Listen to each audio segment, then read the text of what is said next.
Сәлем баршаға. Бүгінгі видео комментарияларға жауап беретін видео болып келеді. Комментариялар сұрақтарға жауап береміз. Бұл жақта бізде көптеген комментариялар келіп отыр. Сол сұрақтарға жауап беремін. Біріншіден бізге Асет жазып отыр. Қыз ұнаса, бірақ ол қыз сені ұнатпаса не істеу керек? Сол сұраққа жауап берейін. Қыз егер саған ұнап тұрса, қыз сені ұнатпаса, онда Әсет, онда сен басқа қыз ізде. Негізі қыздар көп, бір ғана қызға қадалудың қажеті жоқ. Ұнамаса ұнамайды, басқа қызға бар, одан да әдемі қызға бар, таныс. Сол кезде қыз сені ұнатады. Ол негізі адам болғандықтан бәріміз бір адам бәріне ұнай беру деген ол мүмкін емес. Әрине сені де ұнатпайтын қыздар болады, ұнататын қыздар болады, бірақ танысу білсеңдер, онда көбінесе қыздар сендерді ұнатады. Сондықтан далаға шығамыз, танысамыз, әдемі қыздан номер аламыз, сөйтіп сені ұнатады. Екінші комментарий бізде Нұржан деген жігіт жазып жатыр. WhatsApp-пен қалай сөйлесу керек туралы. WhatsApp-пен негізі WhatsApp-пен сөйлесуге болады, бірақ көбінесе телефонмен немесе кездесіп сөйлескен дұрыс. Өйткені WhatsApp деген ол тек қана жазулар. Қыздар ондай көп түсінбейді.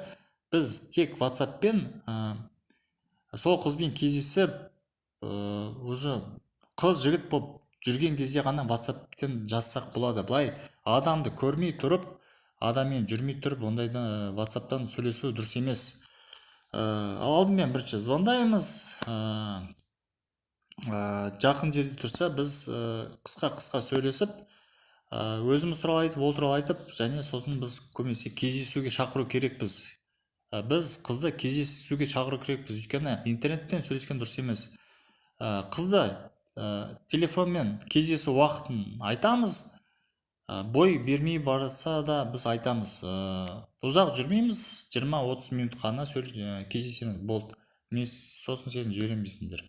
Сол кезде қыз негізі көбінесе көнеді. Ол сосын WhatsApp-тан көп жазбаймыз. Тек қана WhatsApp-пен сөйлесек, ол біз веб-камерамен ғана сөйлесе аламыз. Оның өзі болады негізі. Егер қыз алыс жақта тұрса, былай жазу ол өте қате. Біз звондаймыз, телефон алмаған кезде ғана біз WhatsApp-пен жазамыз. Телефон алшы, бұл өте маңызды.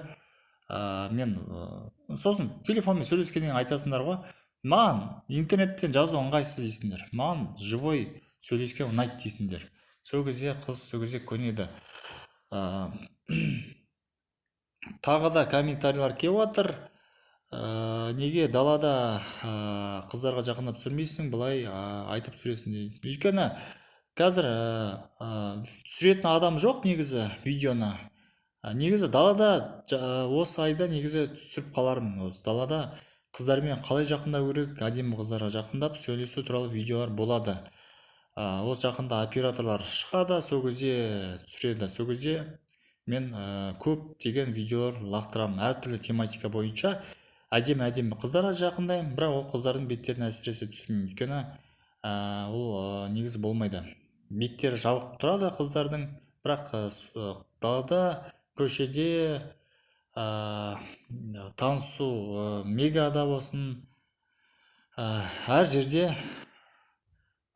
болсын, мен қыздарға жақындап таныса аламын. Метрода болсын, сол жерде видеоға түсіреді, сол жерде көресіңдер менің жүргенімді.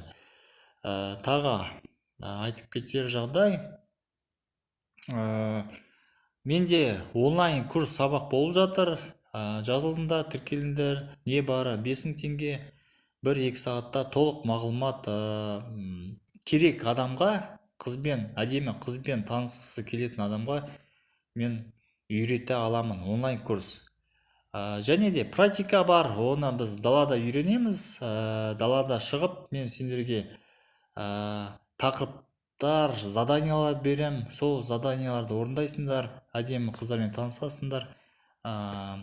толығымен далада негізі практика жағынан толық үйренесіңдер. Онлайн курста көбінесе бізде теория кетеді. Сендер сұрақ қоясыңдар, соған жауап берем. Көптеген сұрақтарды шешеміз. Бұл сендер өздерінің алдын ала сөйлескен қыздармен видеоларыңды, запистерін маған жібере аласыңдар, мен оны тыңдап отырып, сол сендерге қателіктерін түсіндіремін. Сосын сендер сұрақ қоясыңдар, мен жауап берем. Өзімнің негізгі техникамды сол видеода онлайн курста түсіндіріп кетем. Онлайн курс 1 сағаттан 1,5 сағатқа дейін созылады. Көптеген сұрақтар қойып, өздерінің сұрақтарыңды шеше аласыңдар. Сол мәселемен мен көмектесе аламын. Төмендегі ссылкада менің WhatsApp-ым. Сұрақ қойыңдар, жауап берем, әрине. Көптеген қызық видеолар жақын арада болады. Бәріне жақсылық тілеймін. Жақсылықта кездескенше.